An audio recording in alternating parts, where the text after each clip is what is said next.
Okay, real simple, my man. We just heard Bound 2. Really appreciate you giving us an advance copy of this because you even signed it. So I'm going to call it my very own copy. I appreciate it. But the video, I have something for you. It's like you're a very big perfectionist. I heard a story where you were driving along in a car and you heard one of your songs that you either produced or maybe it was your song. You didn't like the way it sounded. So you actually went back to the studio to remaster it. Is that true? Yeah, I definitely mix a song again after I heard it on the radio. Yeah. Now, so to me, it seems It's like. Go ahead. I don't want to cut you off. Keep going. I'm gonna let you finish, but it's definitely like a recall. Yeah, flashback. Go ahead, though. So okay, so it's to me, it's you're a very big perfectionist and very meticulous about your work, and that's a great thing. Well, yeah, in the past, yeah, I'm meticulous about it, but now I understand that there's, creatives out here that are better at things that I would like to do. So what I tried to do is present myself in the past 10 years to be able to work with more creatives because I think, the key is for us to work with other people. So I'm not trying to be in control of anything. I want to give the power up to people who I think are more talented at, videography, more talented at photography, more talented. I'm not going to say another ography word and stuff, but Geography. Yeah, geography. That's what but I want to really put people. A part of what Donda is about, which is a content, product, and experience company, is empowering the most talented people, and then just having a conversation with them, and then getting that vision out. Not so much me sitting in that editing room for like 2 months and everything, and just being on everybody's back. So I'm less of a perfectionist, and I'm more of a solutionist. Like, what is the solution? Who would be the best for this? Like, when our sound wasn't good at the beginning of this tour, we, called Dr. Dre and said, Wow. Who would be, have the best sound? And so, and on the planet, I think that, a lot of times people that have the best idea aren't put in the position because of traditionalism. So if you worked at a corporation for a long time, you feel like, I got to have this position. It could be a young person that comes in and has the idea. Mm-hmm. Now, the thing is, they don't maybe have the responsibility to understand the gravity of all the decisions, but you can still take ideas from the young people. Now, I take more ideas from young people than I take from older people. So when like someone that's, older calls me that might have ran a big corporation and something said like, I don't agree with the way you're going about things in your interviews right now. I'm like, I'm a 36-year-old Kanye West. Who were you when you were 36? Mm-hmm. So, and I don't want to be the 6-year-old version of you. So I'm not. Yeah. Wow. Hey, so my question is, watching the video, you've seen the video, I'm sure several times. I'm sure you had fun making it. Was it creative direction where when you're riding on the stationary motorcycle, going a certain direction, and your fiance, her hair is blowing in the opposite direction? You know what I mean? Yeah. So it's her hair is going this way, like against the wind. Yeah. Was that like a mistake, or was that intended? No, we just do whatever we feel like. It's just surreal. It's like I'm trying to get as close to a dream state as possible. That's the reason why people be doing yoga, drink, smoke weed, pop Molly, whatever you do. Is like people want to get into that dream state. And I'm not promoting any of that. I'm not promoting yoga in no type of way. Are you sure it's on record, Kanye? Russell Simmons appreciates that. But I'm just saying that you just want to be, I want to be as surreal as possible. I want to be as unrealistic as possible. Nice. I think the worst thing that I do about the worst thing about me comparing myself to Steve Jobs is that, it's too realistic of an idea. What I need to say is I'm more like Willy Wonka. Nice. No, I see. Like defying gravity. I like it. Go ahead. I gotta tell you, Kanye, it's such an enlightening experience to actually be in your presence. And I hate saying that because you hate using words like icon and you hate, comparing yourself to things, but people look up to you in a certain type of way. They try to look down at me, which is a mistake that the media is doing on purpose to try to keep people from believing in themselves. The problem with me is I exercise power in a positive way, not in a negative way, not in a control way, not in a self-conscious way. I exercise power in a selfless way. So anytime I've done stuff that gets me in trouble, it really was like Tiananmen Square. I'm really trying to jump in front, for someone else or for us. Like I said last night, it's not about me. it's about you. I don't care if you like me. I care if you like yourself. So when I raise my hand and say, hey, I need to make more product, and I'm screaming on BBC and Jimmy Kimmel, I'm turning up, or I'm arguing with Oprah about it, I need to be put in a position to create more. Because if you see that Yeezus tour, there's something inside of that person that made Glow in the Dark, that made Watch the Throne, that made the Yeezus tour, that can make the new Disney. Right. But when I sit with these corporations and everything, they'll read a headline and say, we don't know. We just need somebody that's a little bit safer, a little bit less crazy or whatever, or a little bit less powerful with less of a voice. One of the reasons why I left Nike, and I'm sure I'll work with Nike in some capacity in the future, but one of the reasons why I left Nike is, they did offer me a deal for Yeezy after like 7 years of power, but there was no royalty connected to it. And I can't look my daughter in the eyes and say, I'm giving the best years of my life and creativity to promoting this brand, and I don't see anything from it. Now, what's happening when I call out Louis Vuitton, I call out Gucci is I'll be in Paris and I say, I need to meet with the head of Louis Vuitton. And they'll say, well, I don't understand why we need to have a meeting. I say, okay, I'm going to explain to you why we need to have a meeting. I'm going to show you why you need to have a meeting with Kanye West. Because it's not that I could tell people, what to buy or what not to buy, but I can make people believe in themselves so much that they don't care about an LV logo so much.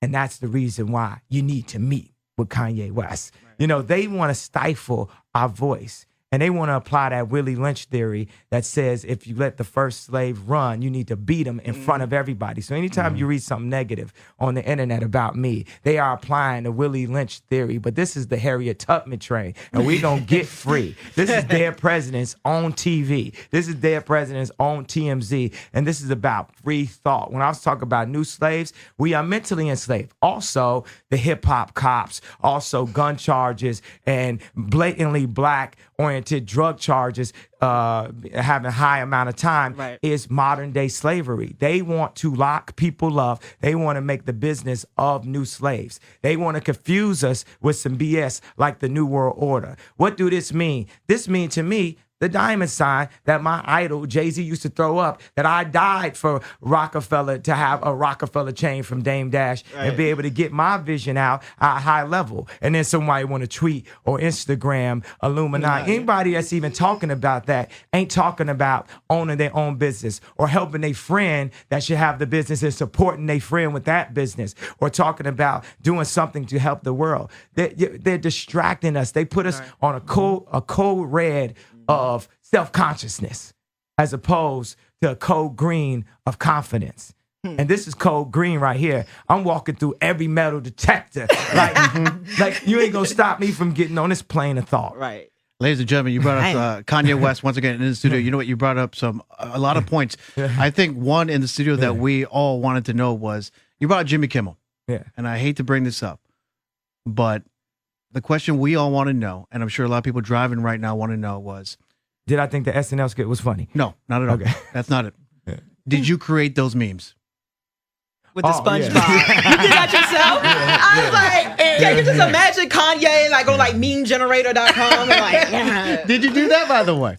Well, I hired the person that did that. I found the best person to create the best meme, and I paid it for it. I thought those memes was pretty good. They were funny. And when I like this, like, just speaking at, the one thing also with the Jimmy Kimmel thing is like, okay, you're a comedian. You're a specific comedian that I know. That means gloves is off. Player. Yeah. Let's turn up. Okay, you want to turn up? Let's turn up. I've been waiting for this opportunity. I've been waiting to turn up. It's like I almost borderline like being sued because it's the only time where I can be myself, because I sit in those depositions and it'd be hilarious. I mean, I was in a deposition with Suge Knight and I had my hands on my face like this, right? And the lawyer was sitting, Suge sitting right there, and Suge's lawyer sitting next to me. He said, can you take your hands off your face? No, I said, take your hands off your face. I looked at him and said, he said, take your hands off your face. I said, look, sir, you're going to have to ask me nicely to take my hands off my face. Please talk to me with some type of respect. And he says, okay, Mr. West, can you please take your hands off your face? And I said, no. Ladies and gentlemen, give it up, Kanye West. Viral videos floating around saying jackass about a certain individual. Would you like to address that person? Because I believe that person lives here in D.C. And used to live in Chicago. Word. Correct? What I'm saying is, man, we can go to dinner. It's all good. Man, at the end of the day, even for the president, it's an entertainment value. So even if he's talking about, my girl, or he's talking about me, he's just trying to lighten the mood up to show that he's personal and he knows what's happening in pop culture. Right. And in pop culture, the up or the down, the yes or the no on Kanye West goes back and forth. So if nobody's liking, Kanye West, he could say, oh, he's a jackass, because maybe another person in that room is like, oh, yeah, he's a jackass too. Cool, whatever. Let's get this bill passed. Because his focus is the bill. It's not about supporting what my mission is or my message is.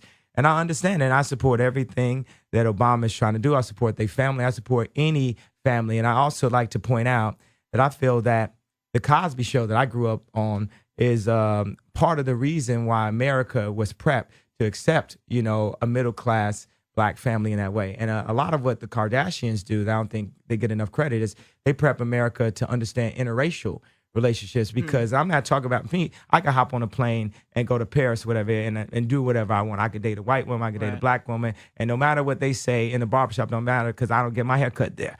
But for the people who do get their hair cut there, and if there's like, a white woman that's, getting talked down to by her friends because, she's dating a Black guy, now you got a point of reference that you could say, like, well, this couple right here, that's dope. Right. You know what I'm saying? Because don't act like, interracial relationships ain't been a problem or something that people discriminate. Anything that's different, people will use it as a point of discrimination. And that's the reason, like, I almost like only doing bad ideas. I like only doing ideas that people won't do. First of all, they're less cliche, and I can show you how you could take the power out of anything and how you can add power to anything. Like, I could take the power out the N-word. We could take the power out of the Confederate flag. I don't know if we completely taken the power. And you can attempt to do it, and maybe it doesn't work. Because we could say we took the power out of the B word, but I'm not sure, though. And one thing I really respect about Drake is because he came and said, wait a second, we not going to just be like dropping the B word all day long, because for some reason it does impact our women and take away from the idea of family. So now the devil's main trick was just slightly telling us to get off the wrong exit. So when we go to the club, it's something about that woman that's there, that's in that dress, that makes us want to get close to her in a way. But the way God set it up is once that happens, we can procreate and we can create a family. But now we put the advent of diseases and condoms, some drinks and some Urban Legere dresses, some loud music, and rappers singing through autotune talking about how many girls they gonna have or who else's girlfriend they gonna have. And now we're not worried and focusing so much on creating new families as we are on just creating another night at the club. And you don't want to have another night in the club till you 50. So, when I sit and talk to Benjamin Carson, the first thing he tells me is we have to start respecting our women more. And Drake is the first rapper to actually, like, I was the first rapper to come up and say, let's stop hip hop homophobia. Right. And Drake is the first rapper to say, let's start respecting the women more. So when we talk about words and the powers that they have and symbolism and everything, I want to lean and say, I'm not forcing my perspective on nobody. I'm just saying I'm gonna lean over more to the side of thinking that. And it ain't just because I, have a daughter. That'd be an obvious thing. People like, oh, I got a daughter, now I'm getting responsible and everything. But no, I just think for everybody that we have the sensibility of having that same respect I want the paparazzi to pay me when they're talking. So when I'm driving around with Scott in LA, they don't come out and scream some stuff, which they did. They scream out to me and Scott, oh, there go the Mother's brothers. Wow. Because both of our moms had passed away. See, they don't show that part on camera. And if you turn up on them, then you look like you crazy. Yeah. You know what I'm saying? So what I want to say is this idea of family and this idea of respect. Everybody has, they always say the media is making money off of negative. And I think in this future, the concept, when I say human utopia, as a person who deals in the airways and deals with sonics of sound and deals with respect and perception and a circle of opinion, is the way we respect each other is one of the first steps to us having a better world. What? Just want to go ahead and soak that in. Oh, Right there. I was like, what just happened? I was like, I just wait, want get to quiet. soak it up right now. Hey, you know what? I really appreciate your time. You know, before you leave, a gift from the show. We got something nice. You want to pull it up, Tots? Tati, you got it. Did you have some questions? Man, I'm basking in the glow. I know everybody's gonna wonder why I'm so quiet when they hear this interview. This is your biggest fan right Oh, thank you here. very much. We talk about you all the time. For real? Yeah. Because DJ Heat is like, Yeah. I'm not gonna buy me an IKEA couch this weekend because I'm gonna buy a VIP ticket. So that's what you did. That's what I She sat did. on her bed for a while, but this is from the Pablo show. To you and we love you. Oh wow, thank you very much. There's a gift for you, for Kim, and for me. Oh wow. On your camera. So there was some rumors floating around. Yeah. What's the rumor? There are rumors floating around that you just said to your beautiful daughter that, hey, one day lights will be universal. Yeah, those used to be called Christmas lights, but they're just lights now. We do them all year long. So those are battery operated that you could put so you don't have to worry about baby proofing and all that.